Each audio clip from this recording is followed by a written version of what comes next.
Bonsoir à toutes et à tous, bienvenue dans Libre Ensemble, votre rendez-vous de la laïcité.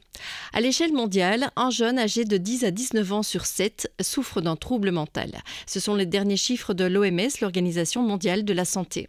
Dépression, anxiété, troubles du comportement sont parmi les principales causes de morbidité et de handicap chez les adolescents. Un constat alarmant, une santé mentale des jeunes en particulier qui s'est dégradée pendant le Covid, mais un point positif quand même, les confinements à répétition ont mis en avant cette problématique et ont permis de lever petit à petit le tabou autour de la santé mentale. Libérer la parole, libérer les corps, faire tomber les barrières, ce sont des objectifs du projet Danse et Santé mentale qui est mené à Lyon en France depuis 2018, une manière innovante de traiter la santé mentale qu'on va explorer dans notre émission ce soir. Libre Ensemble, Vinciane Colson, Jacques Nizat. Et on en parle à l'occasion de la diffusion demain, dimanche 1er décembre à 10h sur la Une, d'un documentaire réalisé sur ce projet et intitulé « Partition d'instinct ». Documentaire que vous avez réalisé, Pierre Skonbrod, bonsoir. Bonsoir. Vous êtes journaliste-réalisateur au Centre d'Action Laïque et vous vous intéressez à la santé mentale des jeunes depuis quelques années, on va dire, depuis le Covid. Tout va s'arranger ou pas, c'est le nom du premier documentaire que vous avez réalisé pour nos émissions sur cette question et qui a donné lieu à un collectif dont vous êtes membre, Elena de Pascal, bonsoir. Bonsoir. Vous êtes étudiante et en fait vous participiez, vous témoignez en fait dans ce premier numéro de Tout va s'arranger ou pas, et aujourd'hui on va dire que vous êtes devenue une actrice du changement en matière de santé mentale. Vous allez nous en parler dans un instant, mais avant ça on accueille aussi Emmanuel Monneron, bonsoir. Bonsoir. Vous êtes psychiatre au pôle centre du centre hospitalier Le Vinatier à Lyon et responsable donc de ce projet Danse et Santé mentale. Emmanuel Monneron, je me tourne déjà vers vous. Avant de parler de danse, un mot peut-être sur la situation actuelle. En France, la santé mentale a été décrétée grande cause de l'année 2025 par le Premier ministre Michel Barnier. Est-ce que ça signifie que nos pays, nos politiques ont compris l'ampleur du problème et sont prêts à agir ? Je l'espère. C'est sûr que c'est toujours encourageant de se dire que la question de la santé mentale est mise en avant. Moi, je pense que c'est surtout ça qu'on va obtenir de cette grande cause nationale, c'est une certaine forme de visibilité. On est actuellement en France en grande difficulté par rapport aux moyens dont on dispose, notamment à l'hôpital public, pour accompagner les difficultés de santé mentale. Je pense qu'avant le Covid et puis pendant le Covid, il y a eu énormément d'articles et d'informations qui ont été données sur les grandes difficultés que rencontraient les psychiatres à faire leur travail. Donc j'espère que effectivement décréter la santé mentale comme grande cause nationale va avoir un effet positif. En tout cas, on en a vraiment besoin et on espère que les choses vont avancer. Ouais. Alors vous dites on en a vraiment besoin parce que la situation elle ne s'est pas améliorée. Vous avez toujours autant de demandes de jeunes en l'occurrence, parce qu'on va peut-être plus axer sur les jeunes ici, mais vous avez autant de demandes qu'avant. Oui, probablement autant, voire... il y a des chiffres qui montrent que chaque année, on a de plus en plus en fait, de demandes d'accompagnement en santé mentale, y compris chez les jeunes. Malheureusement, on a plutôt des moyens qui diminuent. Alors en termes de nombre de lits, mais ce qui n'est pas forcément la principale problématique, c'est quels sont les dispositifs, notamment ambulatoires, qui permettent d'accompagner des jeunes ou des moins jeunes dans leurs troubles psychiques, en essayant au maximum de les maintenir dans leur environnement de vie et en essayant d'éviter tout ce qui est isolement, exclusion, interruption de leurs projets professionnels, sociaux, et puis comment ça affecte leurs liens avec leurs proches, leurs familles, leurs amis, etc. Donc c'est vraiment à cet endroit-là qu'il y a un enjeu très important. Comment on développe des solutions qui permettent de traiter efficacement et parfois intensivement, sans toujours avoir recours à l'hôpital qui de toute façon ne peut plus accueillir à temps complet l'ensemble des personnes qui en ont besoin. Ouais. Alors Pierre Skonbrod, on l'a dit, vous avez réalisé il y a 2 ans à la sortie des confinements un documentaire intitulé Tout va s'arranger ou pas. Alors ce documentaire il a été diffusé une centaine de fois, il tourne toujours aujourd'hui dans des écoles, dans des centres culturels, auprès de professionnels de la santé, auprès de professionnels de la prévention, et vous avez participé avec les jeunes du collectif à la majorité de ces rencontres. Qu'est-ce que vous en retenez ? Que d'entendre les principaux concernés est, je pense, de loin ce qu'il faut à tout prix développer pour mieux comprendre ce phénomène. Et donc, grâce à l'émergence, à la naissance de ce collectif, c'est ce que nous, on a pu mettre en place. Faire en sorte que les jeunes, qui sont eux-mêmes en souffrance psychique, puissent expliquer ce qu'ils ressentent et ce dont ils ont besoin. Essayer d'éviter de parler à leur place. C'est vraiment ça la grande leçon de ces 2-3 années maintenant bientôt. Mais oui, du coup, je me tourne vers Elena. Effectivement, vous avez participé beaucoup aussi à ces projections débats. Qu'est-ce que ça vous a amené et qu'est-ce que ça vous fait de vous-même de devenir un peu acteur de changement? Mais déjà, au début, moi, c'était quelque chose dont j'avais un peu peur et que je voulais pas spécialement. Je voulais pas être mise en avant. Puis je pense que d'un point de vue personnel, ça m'a plus confortée dans l'idée que c'était vraiment un problème de santé publique et qu'au final, c'était un combat de tous. Et je me suis sentie moins seule et plus entourée. Et ça m'a fait plaisir de me rendre compte que les gens aussi étaient moins seuls et qu'on était là pour les aider et qu'on était là pour changer les choses aussi. Et qu'en fait, mes valeurs étaient partagées par d'autres personnes. Mmh. Alors, on parlait tout à l'heure de la situation en France, mais la situation en Belgique est assez similaire. Pierre, quand vous rencontrez les acteurs du secteur, quand vous faites des recherches pour la suite aussi de vos projets, quels sont un peu les chiffres justement de la santé mentale aujourd'hui en Belgique? Alors ça, cette partie de mon travail a été certainement de loin la plus difficile, surtout en ce qui concerne la Belgique, parce que la réalité institutionnelle de notre pays rend les choses évidemment beaucoup plus complexes, et notamment en matière de collecte de données, puisqu'on est à cheval sur 3 régions, avec des instituts qui n'utilisent pas nécessairement les mêmes chiffres, et puis parfois qui ne tiennent même pas les chiffres à jour. Le problème de la Belgique, par exemple, en matière d'hospitalisation, c'est qu'on connaîtra le nombre d'hospitalisations d'ici peut-être 2 ans, le temps que Sciences & No puisse s'intéresser à la question et accès aux données. Donc c'est un travail vraiment très complexe en Belgique, fastidieux. J'ai quand même réussi à avoir quelques chiffres que je vais vous donner dans un instant, mais ce qui est très différent en France, c'est qu'ils ont l'Institut Santé publique France, qui est une vraie machine de guerre et qui, elle, collecte quasi en temps réel, j'exagère à peine, parce qu'ils ont des données, notamment en matière de passage à l'acte des jeunes, à J+30, quoi. Donc c'est quand même un travail assez extraordinaire qu'ils font.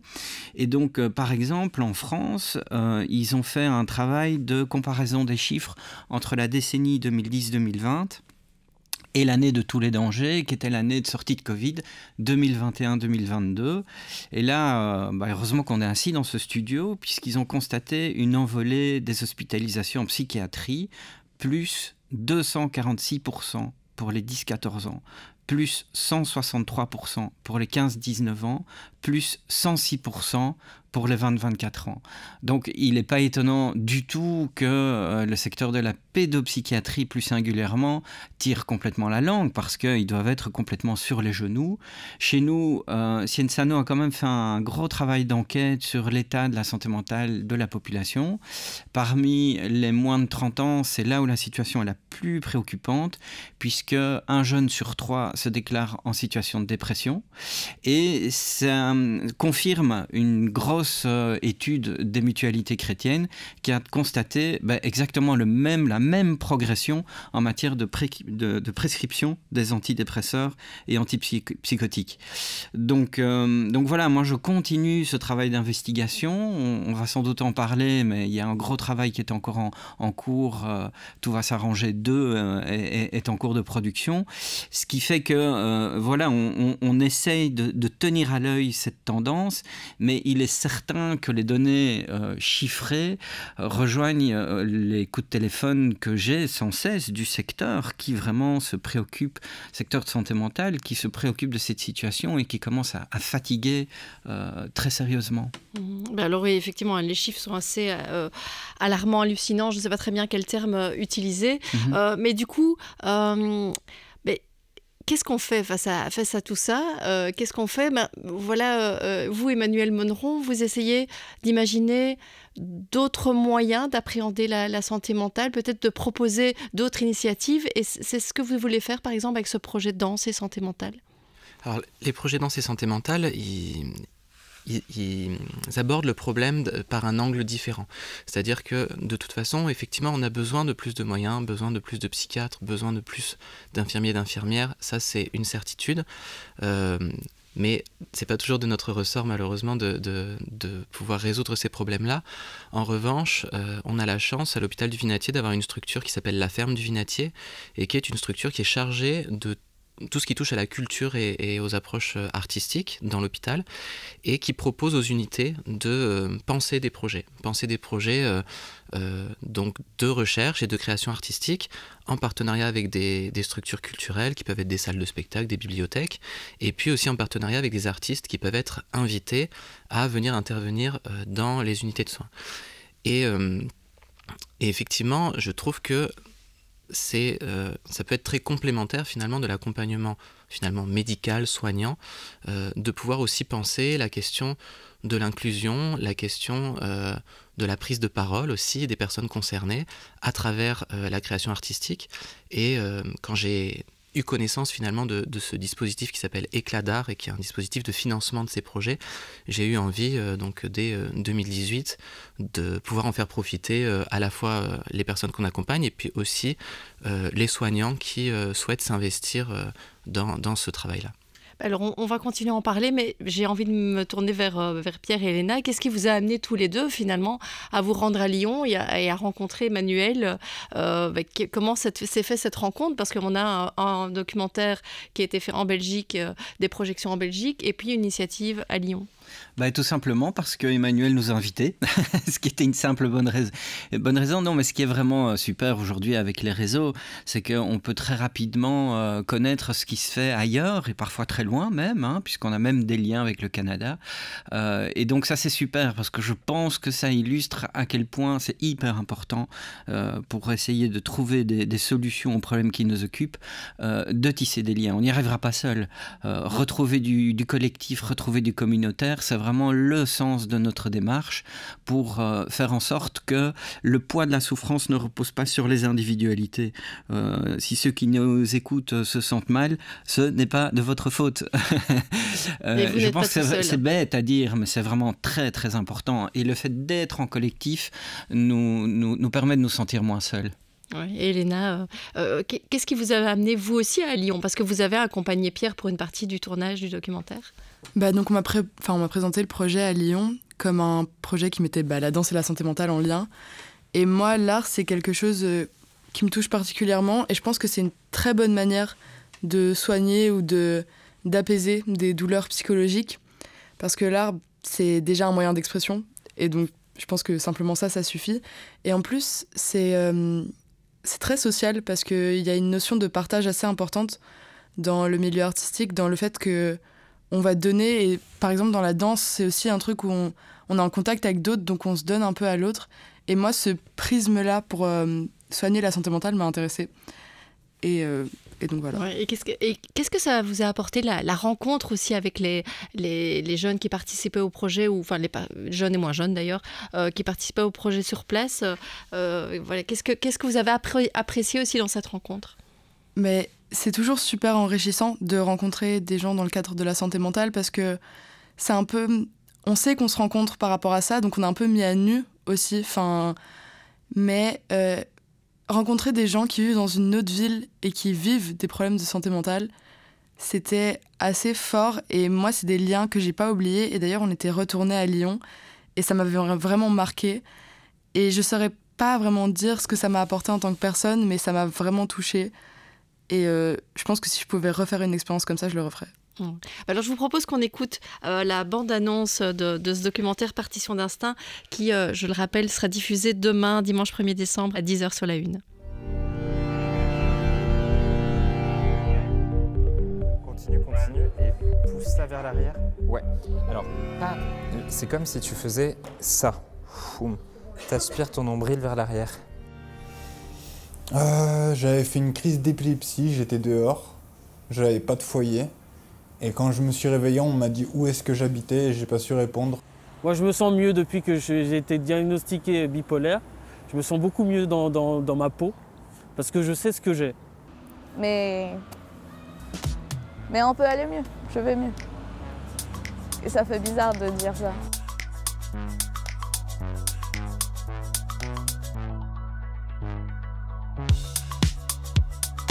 Enfin, ça me permet de m'élever.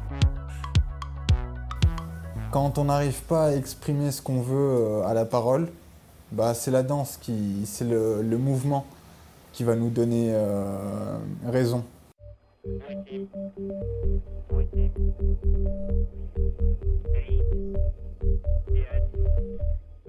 Et on sait qu'on n'est pas tout seul, mais ça fait du bien de voir qu'on n'est pas tout seul.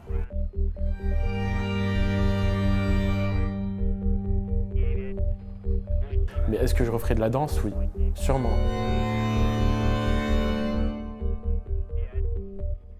Alors, on voit qu'il y a des témoignages des jeunes. On voit que certains disent, voilà, ça me permet de m'élever, je vais mieux. Il y a la question de la libération du corps aussi. Est-ce que pour vous, Emmanuel Monneron, la danse est vraiment une forme de thérapie ou c'est plutôt ce que vous disiez tout à l'heure, une manière de renouer un lien avec les autres, avec la société, peut-être dans son ensemble? Alors moi j'essaie toujours d'être extrêmement rigoureux sur la question des aspects thérapeutiques. Et donc effectivement, il y a des personnes qui sont danse-thérapeutes qui utilisent ce médium dans leur travail d'accompagnement et de soins. Et c'est extrêmement pertinent. Et puis il y a donc ces projets qui sont des projets artistiques menés par des chorégraphes, par des danseurs, qui d'ailleurs eux sont très clairs sur le fait qu'ils viennent en tant qu'artistes partager leur travail chorégraphique, leurs recherches, et qui eux n'y mettent pas de dimension thérapeutique, pas de dimension de soins. Donc ces projets, a priori, ne sont pas des projets thérapeutiques. Après, on peut retirer des bénéfices de plein d'activités qu'on fait dans la vie. Voilà mon grand exemple avec humour, c'est des fois on fait des crêpes et on est content de manger des crêpes ensemble. Est-ce que c'est des crêpes thérapeutiques? Pour autant, j'en suis pas certain. Mais il y a dans la vie plein de choses positives qu'on peut faire. Et je pense que participer à un projet artistique en fait partie. Et que les participants du projet Partition d'instinct peuvent tout à fait témoigner de tout ce que ça leur a apporté. Et ils le font d'ailleurs. Mais au départ, en tout cas, on ne cible pas des symptômes, on ne cible pas des objectifs thérapeutiques précis. On propose à des personnes d'avoir accès à un travail artistique à l'intérieur des lieux de soins. Alors Louis Combeau, le chorégraphe du spectacle Partition d'instinct, a beaucoup travaillé sur le lâcher-prise. Est-ce que pour vous, ça signifie que la perte de contrôle n'est pas toujours quelque chose de négatif et que c'est peut-être quelque chose aussi à faire comprendre à ces jeunes qui à un moment ont perdu le contrôle? Alors, effectivement, Louis est arrivé avec un projet assez précis qui consistait à travailler sur une pièce du répertoire d'une chorégraphe américaine qui s'appelle Trisha Brown. Et donc, cette pièce s'appelle Set and Reset. Et effectivement, la notion de lâcher-prise, de release, c'était quelque chose d'important dans le travail de cette chorégraphe. Je pense qu'il y a plusieurs choses. Il y a réussir finalement à laisser le corps s'exprimer spontanément, sans forcément être dans un contrôle et dans la volonté de montrer quelque chose, de créer des formes, etc., mais simplement de pouvoir être spontané. Et je pense que ça peut permettre d'exprimer des choses et puis peut-être d'apaiser certaines tensions ou certaines choses qu'on ne pourrait pas exprimer autrement. C'est une première chose. Et puis, il y a aussi le lâcher-prise et la perte de contrôle pour le confier à l'autre. Parce que dans ce spectacle, il y a eu beaucoup de travail en duo, de travail sur le poids contre poids, comment on récupère le poids de quelqu'un. On le voit d'ailleurs dans le documentaire, comment on fait confiance à l'autre pour ne pas tomber, être récupéré. Et ça, c'est aussi des choses intéressantes en termes de lien, notamment dans un projet où on avait des personnes accompagnées pour leurs troubles psychiques et puis des soignants. Qui avaient évidemment, ces personnes, déjà un lien de confiance, mais c'est évidemment autre chose que éventuellement d'abandonner son poids et d'atterrir dans les bras de quelqu'un et d'être soutenu de cette façon-là. Donc il y a ces deux choses-là. Et pourquoi justement avoir mêlé les patients, les proches, le personnel? Qu'est-ce que ça apporte au projet? Ça, c'est une dimension qui est présente dans les projets depuis 2018 et qui est très importante pour moi. C'est cette idée de réussir à sortir un petit peu d'une organisation très verticale et parfois très hiérarchique dans l'organisation des soins, avec des personnes qui sont considérées comme les sachants et puis des personnes qui sont considérées comme les personnes vulnérables, qui vont devoir faire confiance et puis s'en remettre finalement aux personnes qui ont le savoir. Dans ces projets, il y a une dimension très horizontale. parce qu'on peut avoir des troubles psychiques et puis être très compétent en danse, être infirmière depuis 25 ans et puis pour le coup être très débutante par rapport à tout ce qui touche au mouvement, etc. Et donc c'est vraiment un groupe qui se met au service d'un chorégraphe et voilà, l'organisation elle se transforme complètement. Il y a le chorégraphe qui mène le projet et puis l'ensemble des danseurs. Et donc on sort un petit peu de ces identités de psychiatre, infirmier, patient, proche aidant et on crée cette espèce de solidarité pour répondre aux propositions du chorégraphe et faire quelque chose collectivement, créer une œuvre ensemble et présenter cette œuvre ensemble devant un public. Donc ça crée comme ça des relations qui sont très différentes de ce qu'on rencontre souvent dans les unités de soins. Alors, Pierre, effectivement, Emmanuel le dit, c'est différent de ce qu'on rencontre dans les unités de soins. Est-ce que c'est ce qui vous a plu aussi dans le projet, quelque chose qui soit un peu différent, qui se démarque? Et justement, on parlait tout à l'heure du fait que vous préparez un numéro 2 de Tout va s'arranger sur la question de la santé mentale. On est ici dans des initiatives un peu positives, différentes, pour traiter la santé mentale.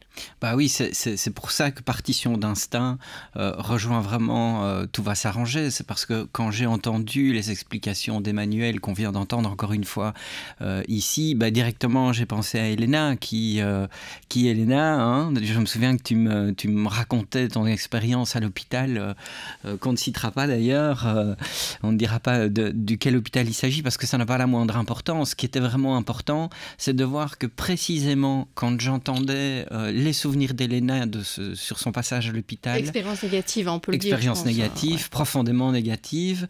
J'entendais le projet d'Emmanuel qui était une réponse directe à ce que Elena m'avait expliqué, il me semble. Et donc on est parti à deux avec Elena. L'idée en fait c'était que Elena nous parle à la fois de son expérience en hôpital, on va l'entendre j'imagine dans un instant, mais aussi qu'elle nous fasse découvrir Partition d'instinct par son regard.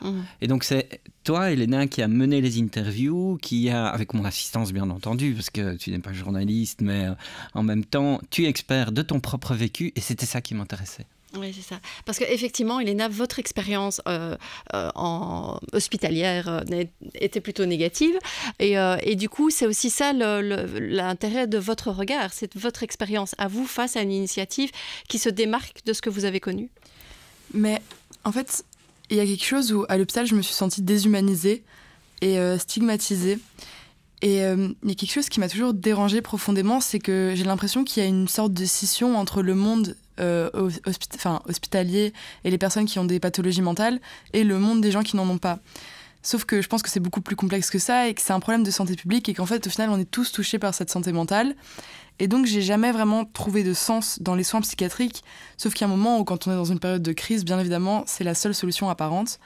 Et donc, c'est vrai que ce projet danse, il m'a parlé directement parce qu'il y a déjà cette horizontalité où en fait, on est tous au même niveau. Et aussi, c'est une manière d'amener du réconfort, d'amener pas une solution, mais un peu de bonheur, de joie dans une vie. Et je pense que il n'y a pas besoin spécialement de soins psychiatriques. Enfin, je trouve qu'on envoie beaucoup trop vite des jeunes là-bas et qu'en fait, la solution, elle est plus dans trouver certaines choses dans la vie qui nous permettent d'avancer. Alors, c'est compliqué aussi, mais je pense qu'on doit vraiment changer notre manière de voir les soins psychiatriques parce que c'est vraiment un problème beaucoup plus global et franchement, envoyer des jeunes en hôpital psychiatrique, pour la plupart, ça ne sert à rien. Et donc, ce projet danse, je sais pas, ça m'a parlé et j'aurais aimé avoir des solutions comme ça. Enfin, qu'on m'apporte ce genre de choses. Après, moi, j'ai trouvé d'autres solutions dans ma propre vie et c'est très bien comme ça. Oui, on va entendre d'ailleurs une des solutions dans un instant, mais on va laisser le suspense encore 2 secondes. Je me tourne juste vers vous, Emmanuel Monneron, parce qu'on voit que effectivement, Elena est assez critique par rapport à son expérience hospitalière. Est-ce que ça, vous le comprenez, ce qu'elle vient de dire ? Oui, bien sûr. Je réfléchissais en l'écoutant, et puis en écoutant Pierre aussi. On est très coincé par le fonctionnement institutionnel. C'est-à-dire que souvent, les hôpitaux psychiatriques, c'est des grosses machines, il y a des grosses équipes, il y a des protocoles, il y a une grosse attention portée au risque médico-légal, à comment on sécurise les choses, etc., etc. Et donc, ça crée comme ça un contexte très contraignant où on oublie parfois que c'est possible aussi d'être un peu plus créatif, de faire des prises en charge un peu plus individuelles, un peu plus sur mesure. Et c'est souvent à cet endroit-là que les personnes concernées trouvent le plus de bénéfices. C'est quand on arrive à vraiment tenir compte de leur spécificité, de leur histoire, de leur parcours. Et c'est ce qui fait, Elena disait, être déshumanisé. Quand on tient compte de l'histoire et du parcours et des spécificités d'une personne, on lui redonne son humanité et sa singularité. Et effectivement, il se trouve qu'on a fait donc ce dernier projet danse avec le dispositif PEPS, et c'est aussi l'enjeu de ces unités-là. Peut-être que je vous coupe 2 secondes. PEPS, vous pouvez juste nous dire en quelques mots en quoi ça consiste? Donc PEPS, c'est un service à l'hôpital du Vinatier qui veut dire premier épisode psychotique, et qui consiste à accompagner spécifiquement et de façon intensive des jeunes qui auraient présenté donc un premier épisode psychotique. Et c'est 2 unités différentes, une unité d'intra-hospitalier, donc où c'est possible d'être hospitalisé à temps complet, le plus brièvement possible, et puis dans des conditions un peu particulières. Il y a très peu de lits, une équipe assez importante. Et puis ensuite, il y a un relais vers des équipes à l'extérieur en ambulatoire. Et ces équipes, elles sont constituées on dit case manager, responsables de cas ou de situations. Et ces case managers vont vraiment accompagner les jeunes de façon très individuelle, et puis peuvent aller très loin dans l'accompagnement, à domicile, à l'université, dans le milieu professionnel, pour qu'il y ait un soutien vraiment important. L'enjeu étant évidemment de prévenir une rechute et d'essayer de faire en sorte au maximum que la maladie soit bien stabilisée, et que, en évitant des rechutes, on évite aussi tous les impacts négatifs au long cours et le développement de la question du handicap psychique. D'accord. Alors, je disais qu'on avait laissé un peu de suspense parce que vous nous disiez, Elena, que vous aviez trouvé d'autres moyens, vous, pour aller mieux. On sait qu'il y a le théâtre, mais il y a aussi le slam. Et donc, j'ai juste envie de vous donner la parole et de vous laisser slammer. C'est moi qu'on médique, parce que je suis trop bordélique. Pour tous ces codes qu'ils m'imposent, faut que je les décode sans pause. Mais y a pas le temps pour tous mes battements, alors j'explose, j'accumule les névroses et les pensées moroses. Je m'en balance lors des SM5 stupides pros sur les gens différents qui ne voient pas la vie en rose. Ça me rend dingue, je me déglingue, mais ce soir j'ai pas de flingue donc. Je délie mon cœur et ses mystères dans des liqueurs amères, mélangées au fond de mon verre. Je jette une bouteille à la mer remplie de tous mes appels à l'aide. Ce soir je suis coupable et je plaide pour toutes ces fois où je me suis foutue en l'air. Je me tue à dire aux autres que tout s'arrange, mais ma rage de vivre me démange. J'ai le mal de rester et l'envie d'avancer. Je veux tout abandonner, me tuer à la tâche pour exceller. Je veux pleurer à en vomir et rire à en pleurer. Je suis l'extrême et son opposé. Je m'aime quand tu as 2 doigts d'exploser, mais... Je suis heureuse. Pour la première fois depuis longtemps, pour la première fois en 18 ans, je me sens bien sereine et entourée. Je pense que j'ai fini par accepter que ma vie ne serait pas un conte de fées. Qu'un matin je serai en colère, qu'un soir je ne saurais plus quoi faire, qu'un jour peut-être je serai triste, qu'un jour je serai pessimiste. Que certains mois je ne serai que larmes, parfois je serai vide, le teint pâle, le visage livide, parfois dans ma tête ce sera le vacarme, parfois je ressentirai plus rien. Mais tout ira bien. J'y crois pour la première fois, je sais, c'est bête, je crois que j'ai compris ce qui se passe en moi, j'ai décelé les mystères de ma tête, et mon envie de quitter la terre, je l'ai scellée et envoyée dans un autre univers. Je sais qu'elle reviendra, mais cette fois, elle ne gagnera pas. Je la regarderai dans les yeux et dans ce miroir, je me répéterai que tout ira mieux. Pourquoi, me direz-vous? Pourquoi tout d'un coup décider d'être heureuse, alors que la vie peut être affreuse? Simplement pour moi, pour lui, pour elle, pour toi, et pour tous ceux qui sont là. Pour les gens heureux et pour ceux qui n'y arrivent pas. Je me battrai pour ceux qui n'ont plus de voix. J'aurais aimé qu'on le fasse quand je n'avais plus la foi. Alors qu'importe mon état, j'accepterai la douleur et mes peurs et je me relèverai car chaque jour est un combat. Même si je serai toujours un esprit torturé, un être plein de sensibilité, un corps qui n'a pas cicatrisé, un cœur au souffle coupé. Je continuerai à avancer, déconstruire brique par brique notre société pour la reconstruire à l'image de tous les oubliés. Finalement, je pense que le bonheur n'est pas cette entité, celle qu'on nous prétend devoir trouver, une jolie fiction parfaitement inventée par notre monde claqué. Je pense qu'il réside plutôt dans l'acceptation de nos émotions, dans nos relations, nos passions et nos amitiés. Mais surtout, dans tout l'amour qu'on a à semer. Merci Elena. Je pense que on va rien rajouter. On va laisser nos auditeurs réfléchir à vos mots. On va aussi les inviter à regarder demain, donc à 10h sur la Une, le documentaire Partition d'instinct. Je vous remercie vraiment tous les trois. Merci Elena, merci Pierre, merci Emmanuel. Et je vous souhaite à tous une belle soirée.